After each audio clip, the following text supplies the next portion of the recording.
Do you find expectations between the organization and camp directors about jobs isn't quite meshing these days?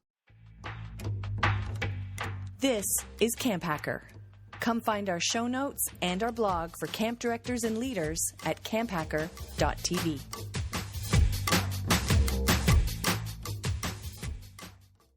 Remember what sparked your passion for camp? UltraCamp knows it's about the people, not the paperwork. That's why they built a platform to simplify your camp management.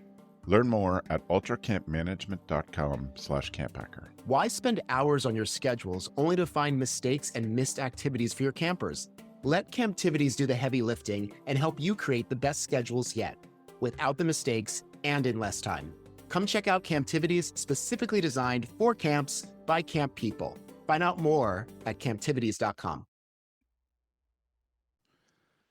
Hello, everybody, and welcome to the CampHacker podcast. My name is Travis Allison from Go Camp Pro.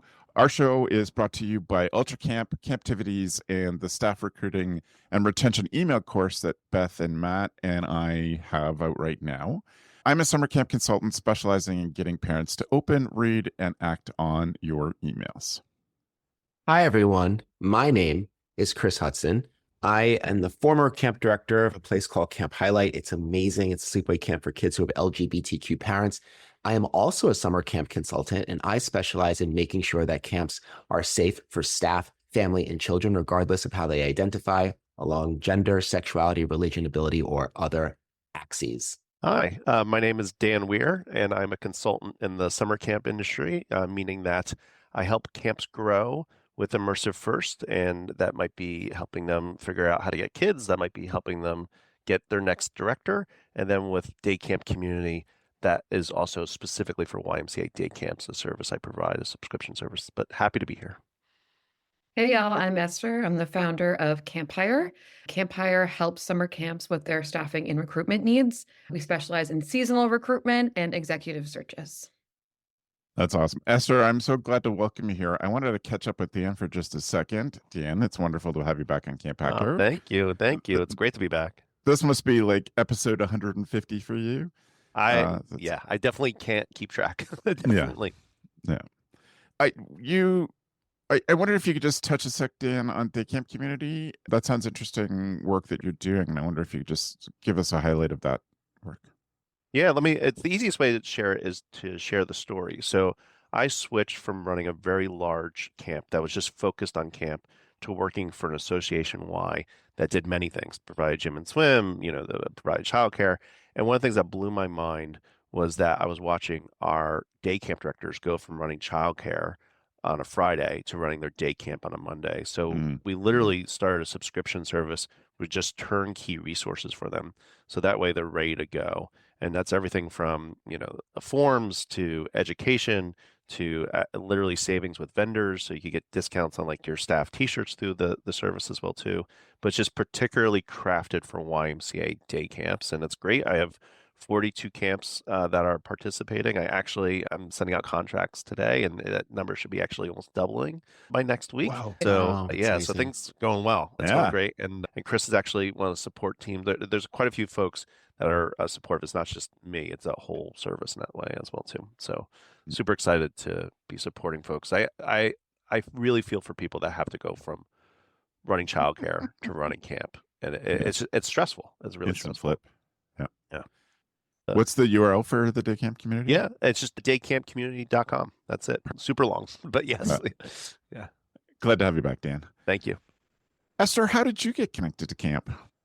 Yeah, so camp has been sort of in my blood since I was a camper. Cool. I went to a small camp in New Hampshire, shout out to Camp Yavna, and went there as a camper for many years. My mom actually worked there, so it was like a whole family affair. My two brothers were there. My dad came on the weekend. He'd be swimming the lake, and I'm like embarrassed that he's wearing like a small bathing suit. And, went back on staff, did all the things. Yeah. I also met my husband at camp, and my brother, who is co-founder CampHire, also met his wife at camp. So it's just something that we, feel really close to. Since our time at camp, I've been working in the corporate world, working in education, but always felt like I wanted to give back and get back into the camp community since it gave me so much. And that's how CampHire was born.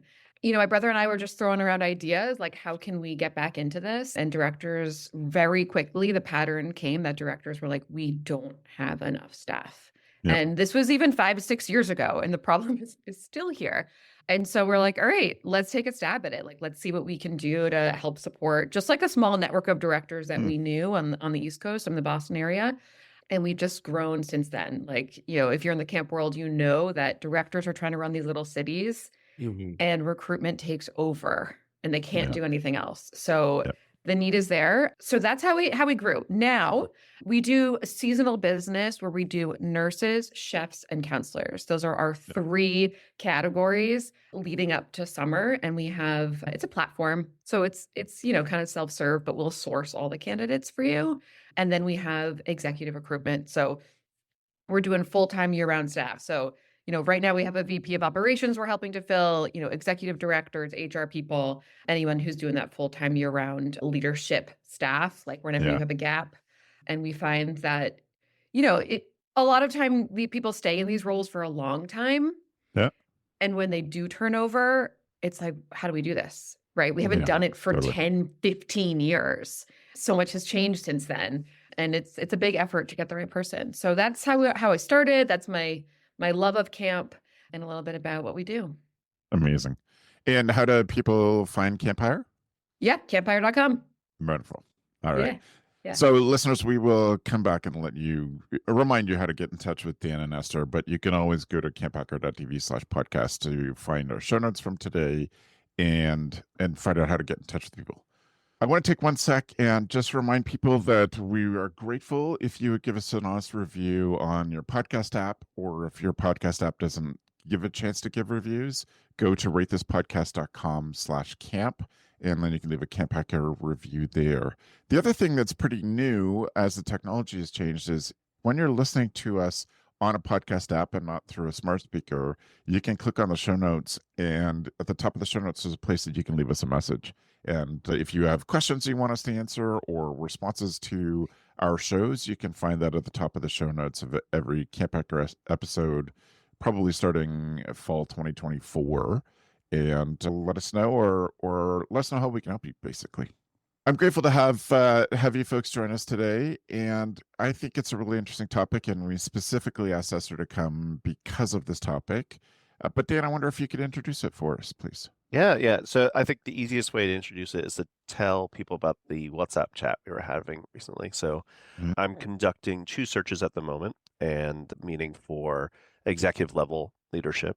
And it's a very funny marketplace right now, as well as texting Travis. And what I mean by marketplace, it's weird to frame recruiting in marketplace, but it's kind of the easiest way to kind of summarize it, that everybody is kind of hoping for the diamond in the rough, meaning that you have the boards or owners or CEOs that are searching for a director that will put in years, but also have hunger.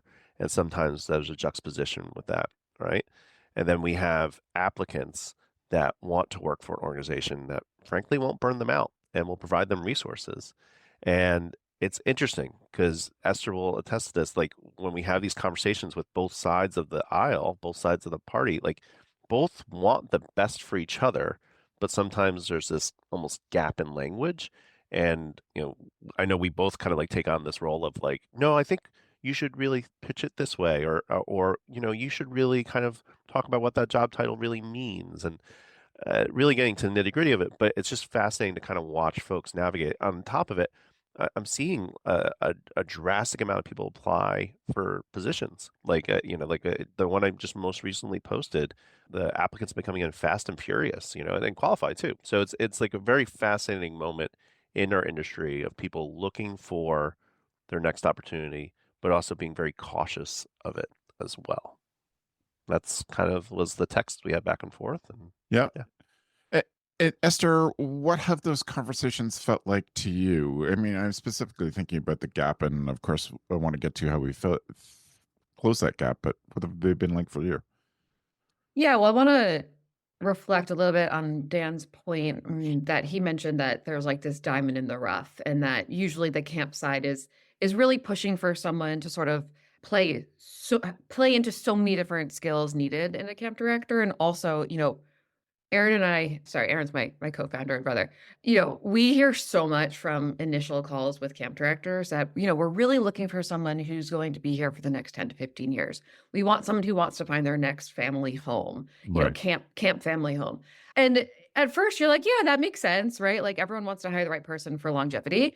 And Aaron and I push back real hard. And we say, that is not an expectation that you can put on someone, for them to pick a job for 10 years. Someone can have a baby. They could move away. Their parent could get sick. It could just straight up not work out. And I think specific to this camp industry where there's like a lot of legacy and a lot of like loyalty to the camp you went to, the camp you work at, we actually really encourage camps to not think that way. That you can't put on a job description that you want you here for 15 years. If you are hired to work, as a recruiter at a general company, no one says, well, are you going to be here for 20 years? Otherwise, we're not going to hire you. And it's kind of an eye-opening conversation we have with camps because it's truly a qualification that camps are looking for. And we don't think that it is the right way to analyze a candidate for that specific role. So that's the first thing that we really try to like change that perspective of like, you need to look for the right person now. And who knows how long they're going to be there. We all hope you find the right person the first time. Yep. But that is not something that we should really include as a way of analyzing or, what we're really looking for. So that was the first piece. And then, the second piece on really thinking about, what does the camp want and what does the applicant want? One of the first things that we do with a new client, so someone that we're supporting a search for, is we do a working session to help analyze their current job description and really figure out what are the core competencies they want for the role. And we try to narrow that down to 4.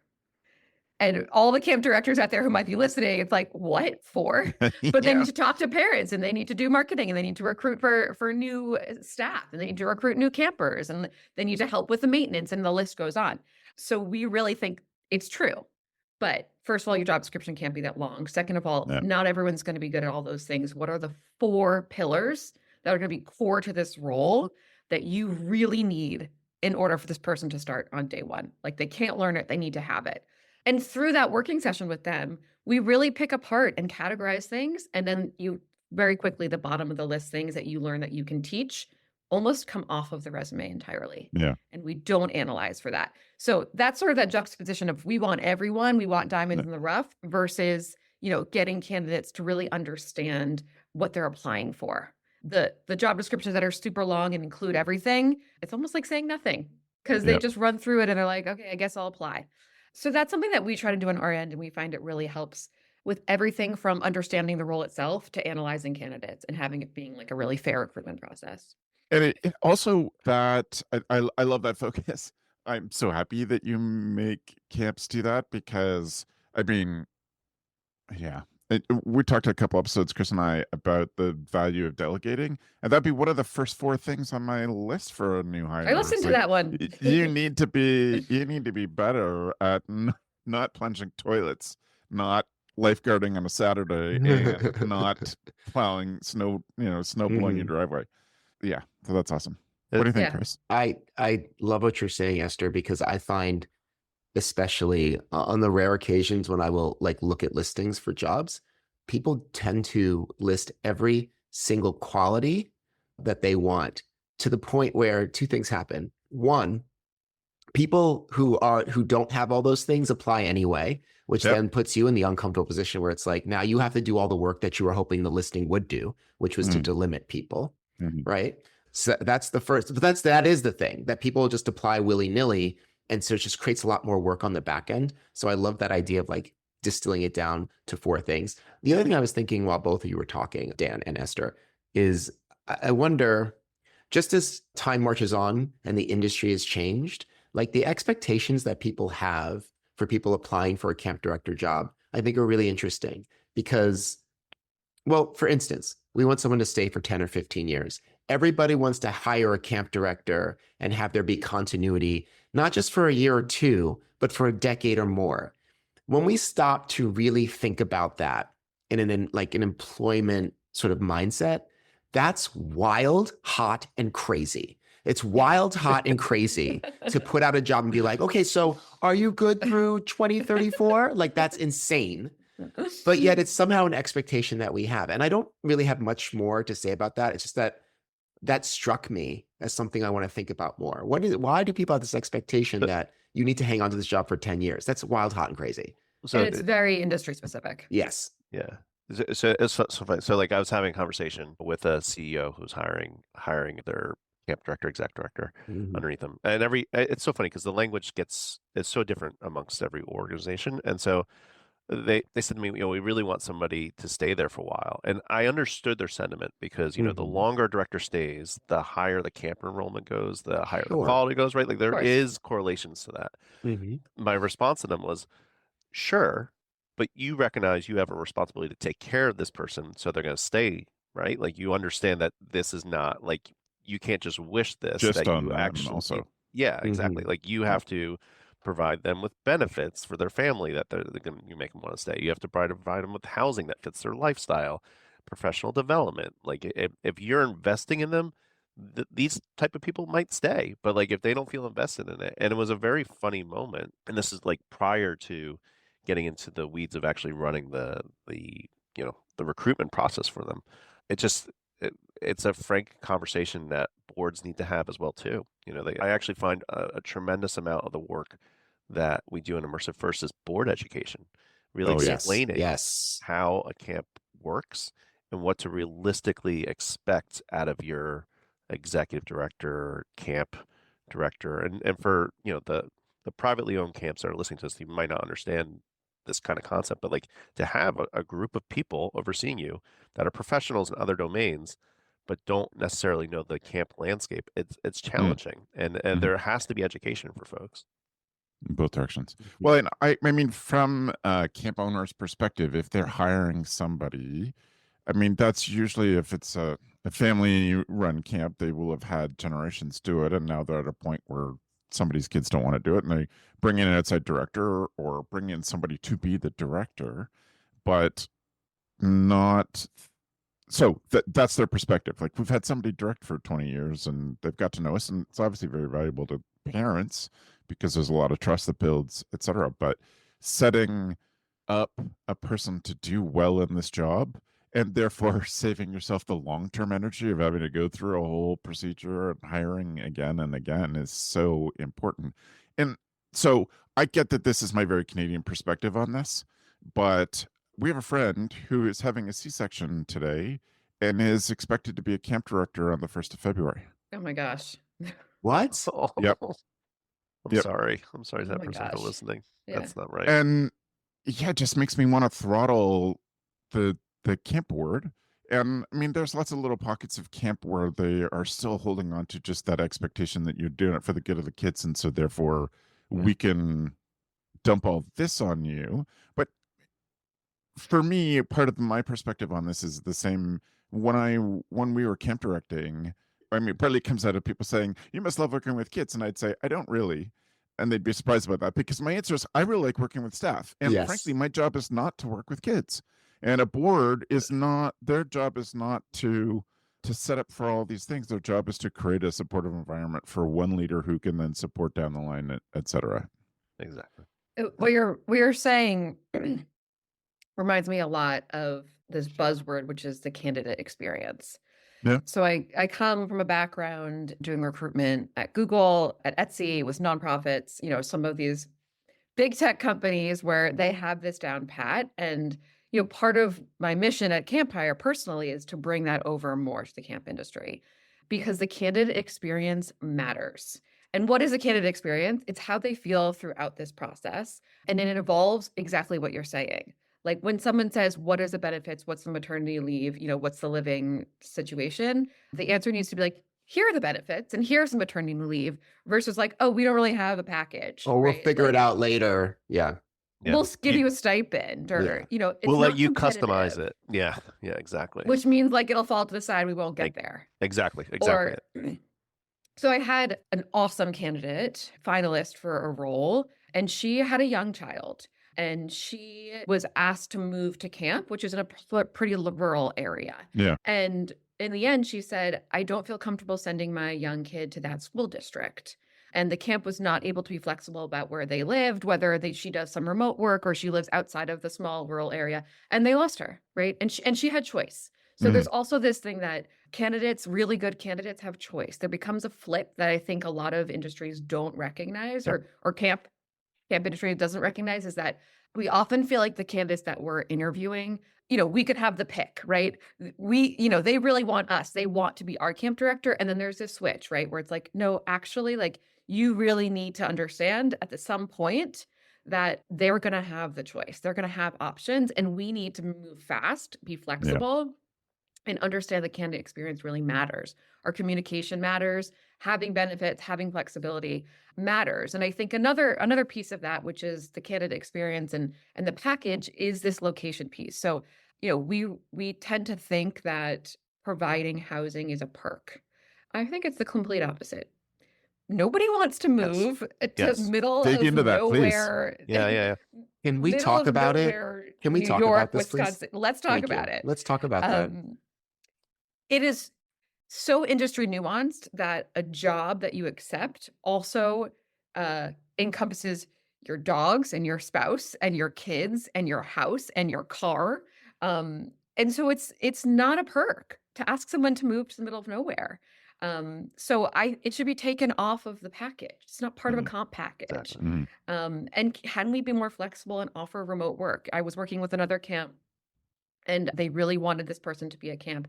They did not, in the end. They allowed this person to be more remote. And my question to them is, why? Why do you want them to be on campus? And they said, well, if no one's there could be something with maintenance. There could be something where, we just need someone on campus to be the person just in case. And I said, well, don't you have a maintenance director? And they said, yes. I said, don't they live on campus? And they said, yes.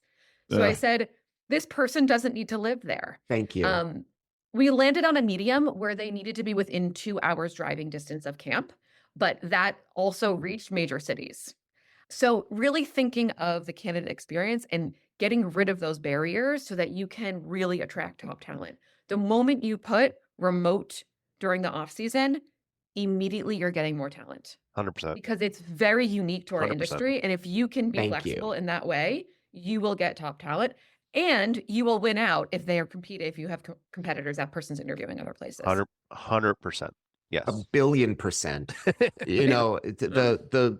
The residence requirement should be something you apologize for, not proudly advertise, because I think that's really what keeps a lot of people away from it. I went to this camp once in the middle of, I don't even know, it was like Mosquito Forest, Minnesota, I think. And sounds romantic. Yeah. I mean, it was the wrong season. Like, they were like this big and they were like stinging the hell out of you. But, I spoke to the camp director, and the camp director's wife. The camp director's wife was like, yeah, I'm not even from here. She just got this job, and now I live in the middle of Mosquito Forest, Minnesota. And I was thinking, oh my God, the way I would never. But like, I think, what you're saying is true. Like, how many times have I heard, yes, we need the camp director to live here. Tell me why. Exactly the same thing. Maintenance issues. Don't you have a maintenance person? Yeah, but the camp director should be involved. Tell me more. How should the camp director be involved in a maintenance issue when you have a maintenance director? Like, what can they do if they're on site versus if they just get an email?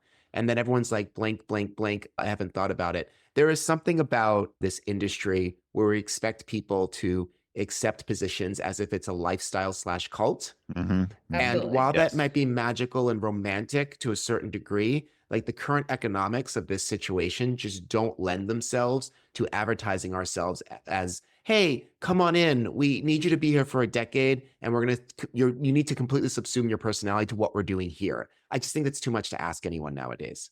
And as Esther said, your spouse has to do that too, and your dog has to do that too. Your dogs and your family has to be okay with you moving to the woods. And I don't think people recognize, when we talk about the lifestyle aspect of it, how much to the outside person that gap is, right? Because I'll talk to some folks that are super qualified and will look at a job description and be like, I would love to switch industries into this. And then in the Canada experience, exactly what Esther is describing, I'll say to them, like, you are qualified. You could be a fantastic fundraising executive director that this organization needs.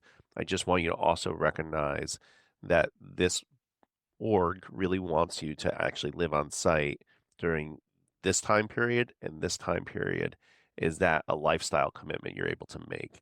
And it's exactly that. I've watched good talent walk out the door because they can't commit, and money's the second that follows that, right? Like Absolutely.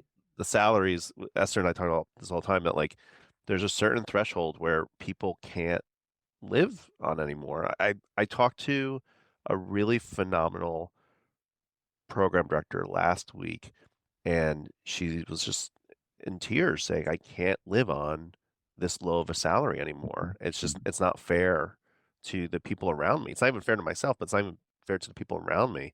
And we need to really be honest and realistic about the compensation that comes with that. And I know that's controversial because every org has different resources and how they're set up, and the rising cost of insurance and other things, but it's just the compensation needs to match where people are at. And it's right now I hear these three things immediately from people. What's the salary? If it's not posted, I wouldn't post a job this day if it doesn't have the salary on it. What's the housing / location? And the third is, what's the culture / who's my boss? Those are the three things that an applicant is interviewing the camp on. They're interviewing you as much as you're interviewing them. Like it happens so much that it's almost infuriating that we can't get past this moment, Yeah. How do It's we? gotta be it's gotta be 6 figures. And we can't. Who can afford that? I agree, but then who can afford that? I think there are sacrifices to make other places for sure. But if you're talking about someone who you want to stay here for a long time and uproot their lives, like you have to pay 6 figures. There are so many camps that are paying less, and I understand there are many reasons why. But if you're on the ACA, email list that gives you, the open roles, the ones at the 50 and the 60K mark, they're there the next email that comes around next month, right? Correct. And the ones that can pay 6 figures, I understand that it's asking a lot, but what else to invest in than your number one top leader of this camp? Correct. I think there are sacrifices to make other places, and it's got to be 6 figures to be successful. Yeah, and it's hard, right? It's so hard, Esther. Oh my God. So Chris, let's hard. I feel like when we talk about the word hard. Yesterday I was doing a webinar with Jack Shaw, and he kept saying people need to work harder, and I had to pause him because people heard the word harder, and it was like, and I'm like, Jack, I don't think Jack's saying is work more hours. That's not what he's saying. I think what he's saying harder, he's saying we might have to let go of some responsibilities. We might have to leverage technology better. Those are two areas where I watch a lot of camps could have a much better efficiency and flow and just frankly process and ultimately save money that can then go to a more professional staff, a better compensated professional staff. Sorry, just to rephrase that. But it's hard. That's a hard examination. Often you need a third party to kind of come in and help you navigate that type of conversation. It's not just for a board and an ED or some alumni. Like you do need to be kind of challenged to think differently. And the greatest sin of our industry is that that's how we've always done it, is the mindset I hear way too much. All four of us, I know we hear that all the time. We constantly talk about breaking that. So it's fascinating. But like to get a really substantial quality applicant, depending on where you are in the US, you got to get close to 6 figures. Like it is a truth. And that is a hard reality. Like I volunteer for a nonprofit for a bereavement camp nearby, and they're literally rubbing 2 nickels together to get by every day. And it's a lot of volunteer work.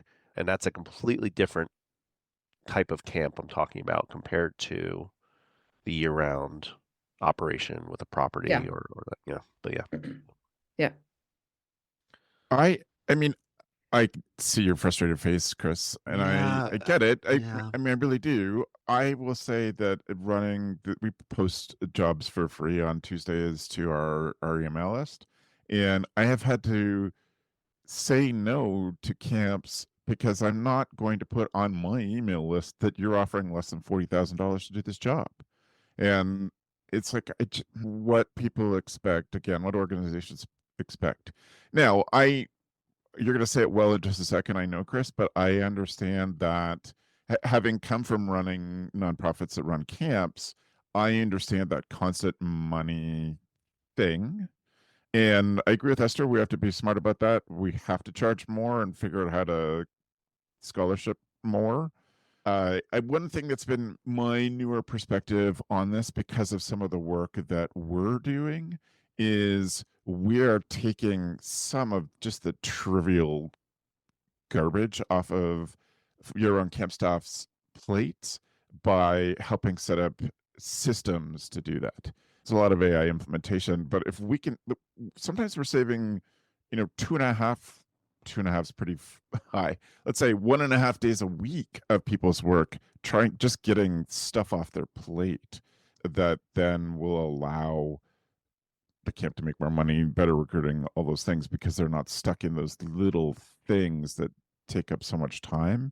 And maybe that's a way to reduce expenses in a way. Obviously that's self-serving because that's what I do for a living.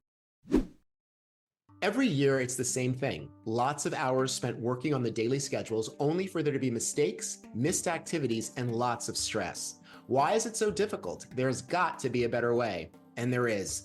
Camptivities, an activity scheduler made specifically for camps. Group scheduling or camper scheduling, we've got you covered. Different day schedules, no problem. Auto scheduling, elective scheduling, batch scheduling. Schedule the way that works for your camp. With over 60 reports, you'll be able to see the data easily. When a parent calls and says, my camper didn't get an activity week 1, pull up the group activity tracker and see exactly when that activity was scheduled all summer long.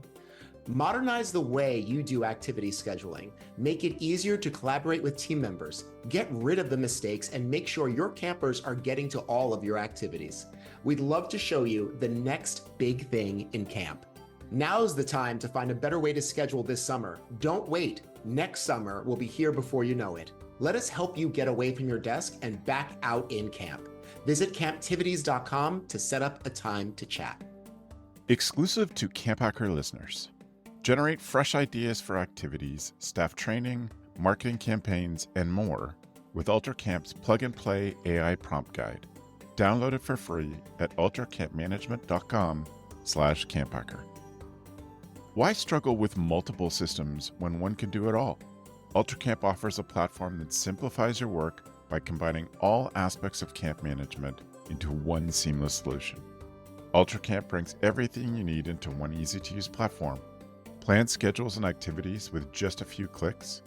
Register and track campers easily organize, schedule, and automate your communications.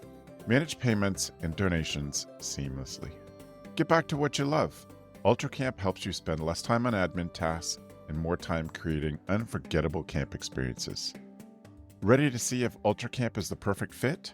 Schedule your free personalized demo at ultracampmanagement.com/CampHacker. Chris, go. Oh, I don't want to be the Debbie Downer. As you know, I love highfalutin ideals. I love theoretical situations, especially when it comes to camp and making it better. I love it. I love it. I love it. Go for it. Lean in. But then rubber hits the road.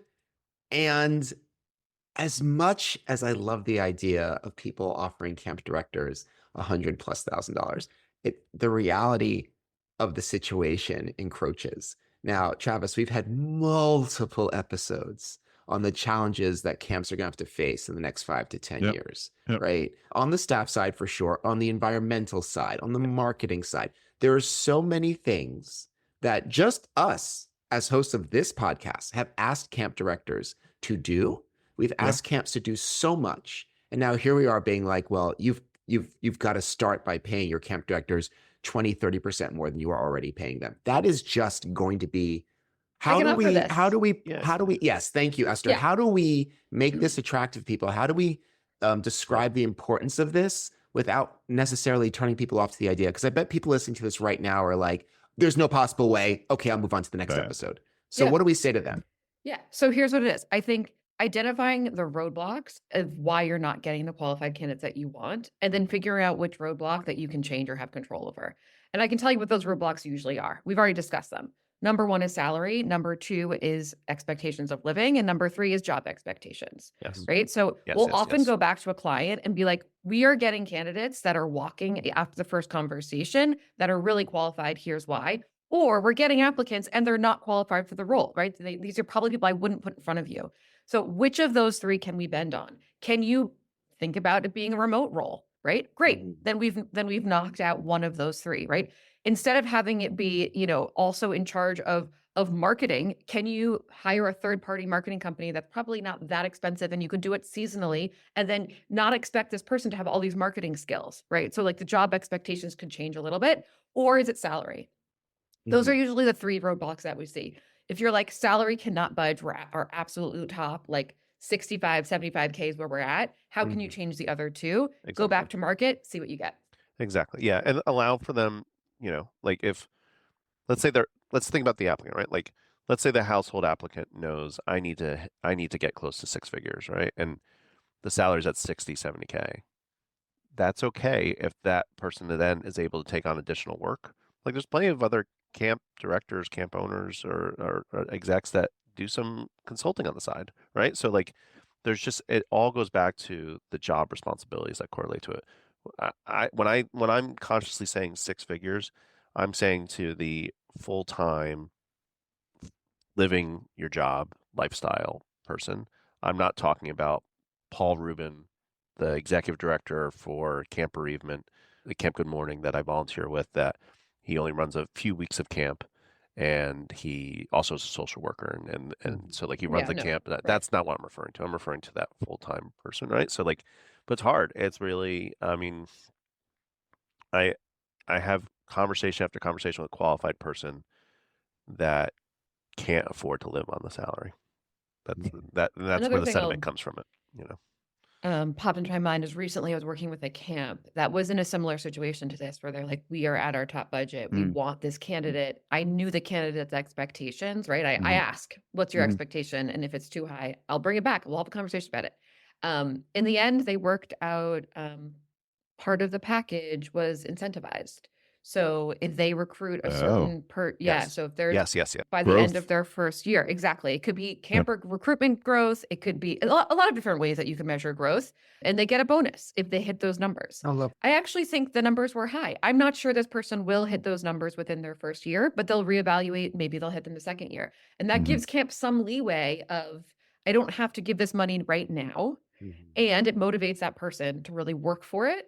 And I would assume it needs to be in reach, right? Eventually they're going to get that bonus. So that's another alternative to working in the attractiveness of a higher salary without giving it in base. Yes. Yeah. That's 100% a great pathway. 100%. And I also think not really the norm, right? Totally. Again, the industry norm in any other industry is that there is a bonus incentivized. The other, I mean, that idea of the incentivization and a bonus and stuff, I have talked with boards about that have absolutely lost their minds. No, that's not how camp runs. Yes. Like that's how the rest of the world runs. And they're like, no, they should be doing it just because because of their big hearts. So that's a constant problem that I've seen many times. The other thing, this is a long theme. I've been saying this since Dan and I started the show 15 years ago, that we as an industry do not value time properly. We don't understand what time is worth to us. We don't understand, the value of that exec's hour. We get them doing stupid things like lifeguarding. And as a board, especially with volunteers, it's kind of the same thing. So it doesn't cost actual camp, the camp running, the camp operations, it doesn't cost you a lot of money if you have volunteers running a recruitment thing. It obviously costs you if you're bringing in a professional who has the contacts and the skills and the language that Esther's explaining in her work, and Dan has done as well. That is an expense. But the board isn't realizing how much it hurts camp to not have a year-round leader, how much it's costing camp in the perception with parents and therefore sales, by not having a year-round leader, or having to turn around and do a whole procedure 6 months, 8 months, maybe a year, search again in 2 years because you have undervalued the staff, you haven't set them up for success, you haven't done all these things. Like we just miss that. This costs camp not to have a person in this spot. Exactly. Because we're just seeing, another $20,000. So that's a frustration of mine too, but that's consistent. I just hope that the kind of people that listen to CampHacker are thinking those things through, because I've been singing about it for so long. We think certainly agreed, but I think it also comes through in the interview process more than people might realize in Yeah. that like this value of time and boards. Like we've talked about boards, it seems like it's come up a lot. We've done a lot of work with boards. We've built boards, we've recruited and built boards for camps. We've worked with boards for hiring. And boards can be amazing. They could be super helpful and involved, or they're actually slowing down the process and making more rounds of interviews per se. So thinking of that time piece, right? So a candidate going through 6 rounds of interviews with every single person on the board and a parent and just all the people, it's the board's time and it's the candidate's time. It's not a great candidate experience. So we push a lot. We say, have all the decision makers in the room, 1 or 2 rounds, have all the decision makers ready to go. And when you're working with a board, that's a lot of decision makers. But thinking of a candidate's time and the board's time, how can you do that so the candidate experience is really streamlined, right? So that might mean half the board isn't interviewing and they just want to look at notes. It might mean that there's 2 interviewers on one, right? So 2 people hosting and 1 person interviewing. And that also does translate to like what the candidate will feel when they're in the job, right? Are you valuing my time? Are you just throwing another round in there because you're not sure? Are people making decisions effectively? So that is time. What you're saying, like the value of time coming through on the very, very top of the funnel, which is just starting to interview. And it does sort of start that thought process for the candidate also if they were to accept this job. So a little twist on what you were saying, but I think you're totally right. I mean, my bigger point of this is that camp has undervalued labor for a century because we've been allowed to not value the time and money of that person. Yeah. And this is the symptomatic outcome of that is this, this gap between realistic expectations of hiring in 2025 and, the history of summer camp where. Yeah. It goes back to the root of camp, right? Like camp was tied to churches and pastors taking kids into the woods. Well, that was a lifestyle choice, right? So it's tied into the initial start of camp. Can I just say, and this is a whole nother episode, so maybe we'll do this, Travis, but so much of my work is people asking me, they don't necessarily ask for this, but how do I professionalize what I'm doing here? Right? Esther, you made the point that like the things that we ask people to do, the interview rounds themselves, if that was in a corporate environment, it'd be for a job that pays $200K. That many touch points, like it would be a job that pays $200K. And we're asking people to do it for $70,000 a year, and you have to move to the middle of the swamp. Listen, I'm always big for this, but like it's no secret that the history of camp is not great. It's really not where it started. Its intended goals, the people it excluded, and why. It's not great.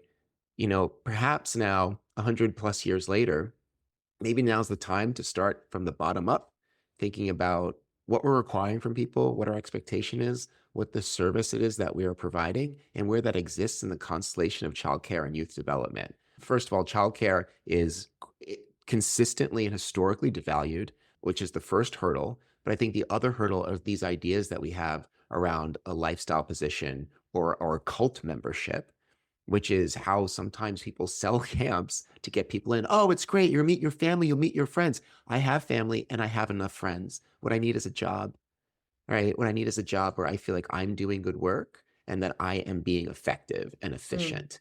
And so I just, again, it's Chris Hudson's 7 millionth call for let's break this down and start from the bottom up and just remake camping. I love what you said when you were like, I have a job. Let's be real. Let's be real. I need a job. It's a really real way to put it. Yeah. I mean, I'll say one more thing is that, and I want to make people feel like this is an impossible feat, right? To find the next executive director. It is very possible. There are a ton of talented people that are looking to be in camp and do want this next phase of their life to be a home. It's just having, small changes in the way, the mindset and expectations of what you expect from a candidate. It's totally doable. There's a lot of amazing talent out there. Finding them is a real skill. Finding the right people is a real skill. And I'll just leave you with a piece of data that the best time to post an interview and open a search is between October and January. So if you are thinking of, you might have a gap coming up next year, or you have a gap now, you're a little bit behind, get on it. You can still fill them, but the best, like the market shows that the number of applicants for every camp per camp job is between October and January. So just something to think about. That's when you should hit the market. It's the hottest and you'll have the most candidates applying to your roles. Yeah. And it's funny too when we talk about as a marketplace, because it really is. Like at the end of the day, like there's a supply of folks. One thing I wanted to make sure I emphasize, and Esther touched on it earlier, was just so much with the candidate experience. Communication is everything. On both sides, the camp, the org, you communicating to the applicant effectively, clearly, and warmly is everything. I can't tell you that is how you keep people from dropping out. And this is not just year-round hiring, this is summer hiring as well too. Like there's some huge gaps in how we're communicating to people, and people need to leverage. This is where you can save time, is leverage the CRM technology as well too for that. So that's on the org side. On the tell us what CRM is, Dan, please. Yeah, so HubSpot, Salesforce, Eric Wittenberg's Camper Machine. Those are great technologies to help you. Now, there's a whole nother world with hiring of an application tracking system, ATSs, which have that baked in. That's like a whole nother hour, 2 hours on dissecting that. But I'll throw out real quick, Jazz HR, extremely affordable, very user-friendly. Yes. So great for camps. Great plug. Yeah. Yeah. And what the work Esther and Aaron are doing is phenomenal as well too, with the seasonal hiring as well, like with what they're providing. So there's that. And then the on the applicant side, I've watched applicants rise in the process because they communicate well, right? So like if you're communicating warmly and you really want a job and you show you want that job and on a warm communication, I've watched people that frankly were a little less qualified get into the finalist pool because they showed hunger. And so communication's everything in this relationship. And it can be exhausting when you're applying for other jobs and you don't hear back. And like, I get that, but like, you can feel like it's like a bottomless pit. But like, I've watched really great people just show how committed they were in the process, and they end up with the job sometimes. It's an easy way to show and overcome the gap you might have in knowledge or skills. Well, thank you to the three of you for sharing your wisdom. And as usual, folks, if you have questions or follow-up, as I said, you can go to your app and send me a message. You can email me, travis@gocamp.pro, and I can pass on questions. And we'll say at the end of the show how you can get in touch with each person directly and or hire them. You should hire all three of these people, and your camp would be better by next Tuesday. This Chris, you're catching. Chris, the Chris hyperbole is catching. I want to. This all means that we're on to our tool of the week. Tool of the week.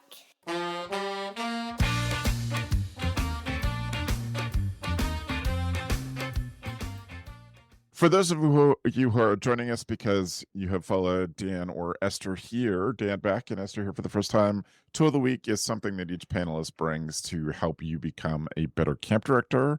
I was explaining to Esther Tool of the Week, and I have said the budget for this is often zero, but has been as high as $85,000. So it is. What was $85,000? What was $85,000? Tractor. The tractor. Yep. Yeah. Dan, I would like you to go first, please. Yeah. I'm just searching to make sure I get the actual pricing. So it's not $85,000 as I talk to people. Looks like it is $12 a month. It has saved me a lot of headaches. I would refer you to Grammarly, the app. So Grammarly is AI that you can use on your computer. But what I really love using it and why I think it's worth the money is that you put the app on your phone, regardless of, Samsung or Apple, and then it can help you basically fix up your text. So I text like a madman, meaning that like I send fragment sentences without periods and it just like go. And that is not really helpful when I'm trying to be professional with clients and applicants and everything in between. So Grammarly has really helped. You put the keyboard and it can kind of reshuffle your words a little bit, help you make sure that you're clearly communicating. Just highly recommend it. $12 a month, it looks like. So not $85,000. I will. What a I'll deal.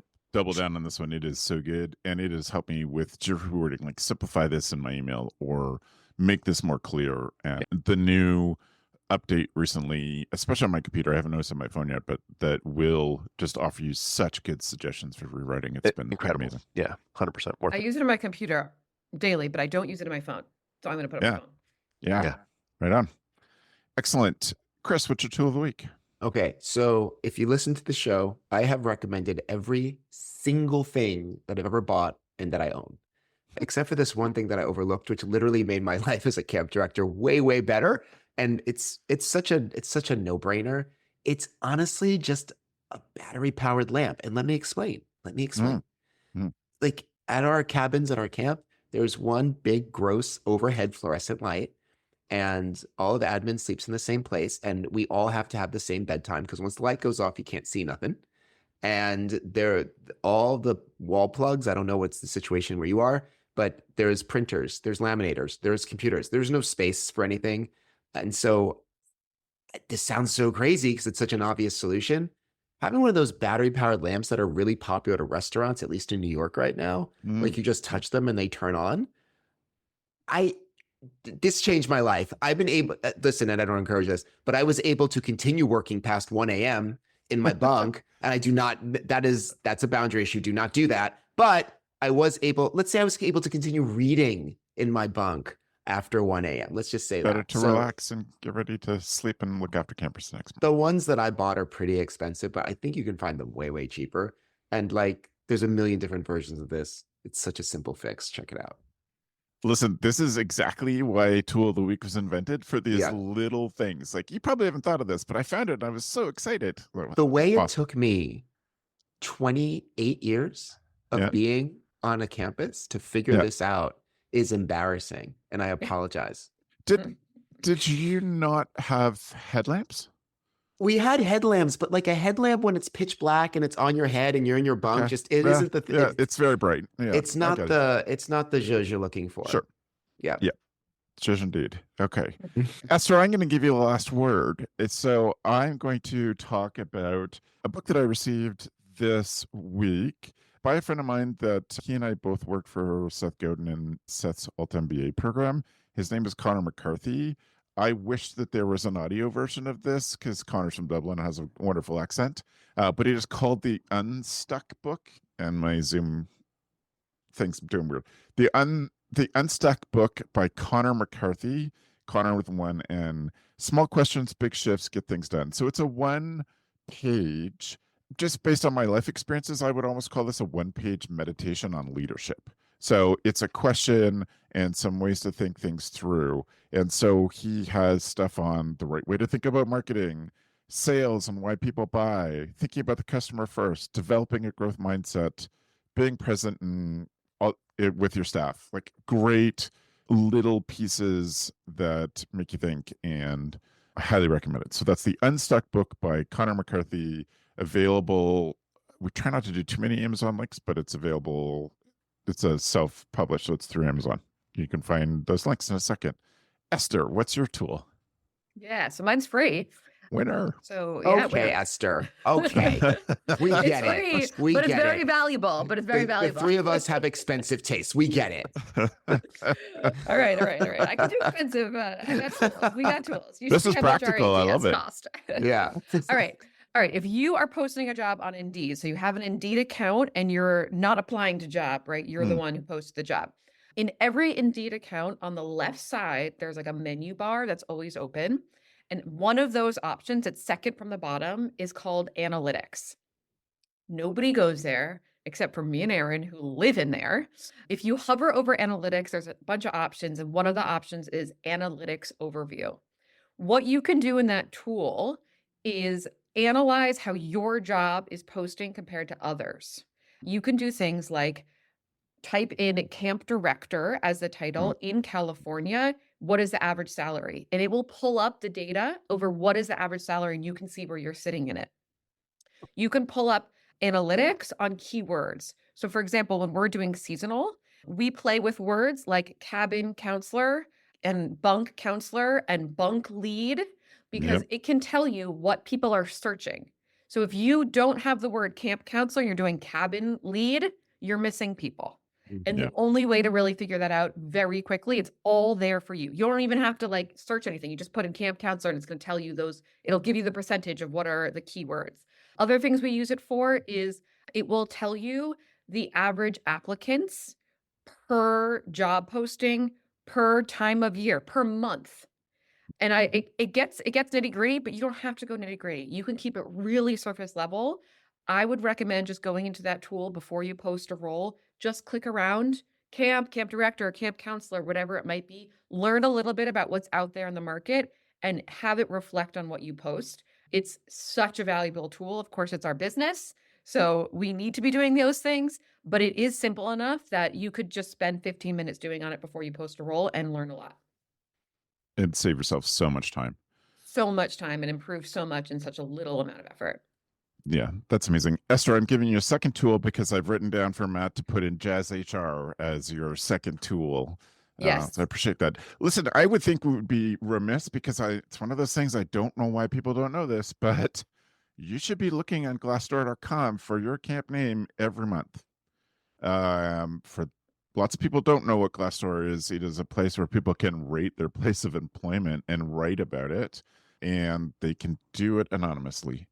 And so, you should just know already, but when you're getting into hiring season, you need to be in there all of the time because furthermore, places that I think, this is a repeat many times, you should be a member of the r/summer camp subreddit on Reddit. Yes. Because the unbelievable stories that we see on there from camps, it's mostly camp staff in there. And so you can get a perspective on how just the experiences that people have had working at camps that infuriate me, but you should know. But also they're adorable questions. First time staff. My first time at camp. I don't know what to wear. And I'm like, clothes. Yep. Well, listen, this has been a wonderful discussion. I am super grateful to the three of you for dropping so many truth bombs on this. Chris, if people want to get in touch with you, follow up, or hire you to do the awesome things that you talked about in your introduction, how do they do that? Check with your friends because we're all hanging out without you. No, really, you can email me, chris@planetchris.net. If you want to see all the fun things I do in my life, you can follow me on Instagram @planetchris1. Thanks for a good show, Chris. Dan? The easiest email address to say is dan@daycampcommunity.com. And I work with both overnight and day camps. A lot of my clients are nonprofits, but I work with the for-profit sector too, as well too. But yeah, happy to talk with folks. Instagram is Dan Loves Camp if we're putting out Instagrams. But yeah. Amazing. Thanks for coming back, Dan. It's always so good to have you. Yeah, love getting to reconnect. Awesome. Esther, how can people get in touch with you folks? Yeah, it's info@camphire.com. So it's not campfire. Sometimes people put that it's campfire. So info@camphire.com.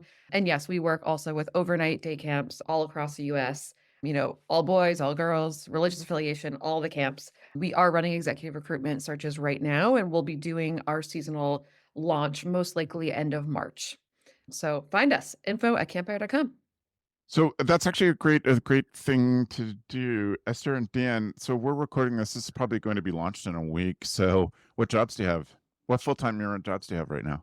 Yeah, I've got the executive director at Nature's Classroom. That position will definitely be up by the time this episode drops. And then we're coming to an end, but you could certainly email vice president, camp and retreat operations at Jewish Big Brother Big Sisters of Los Angeles. So it's a great overnight camp in the suburbs of Los Angeles, and it's safe and sound with all the fires that are going on right now. So thanks, Dan.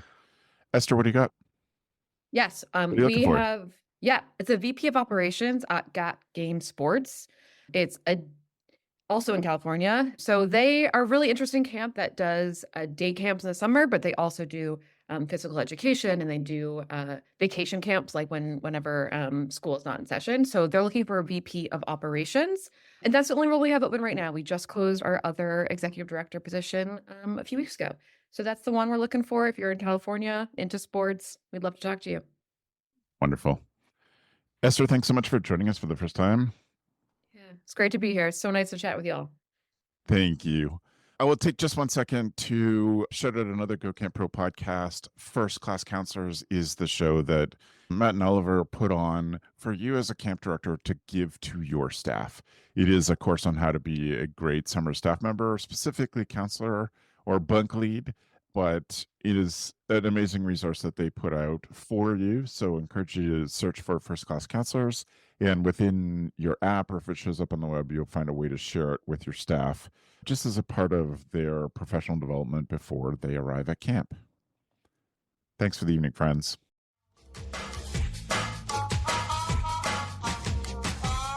The Camp Hacker podcast is brought to you by Beth and Travis Allison, summer camp leadership training and marketing consultants. Thanks for listening.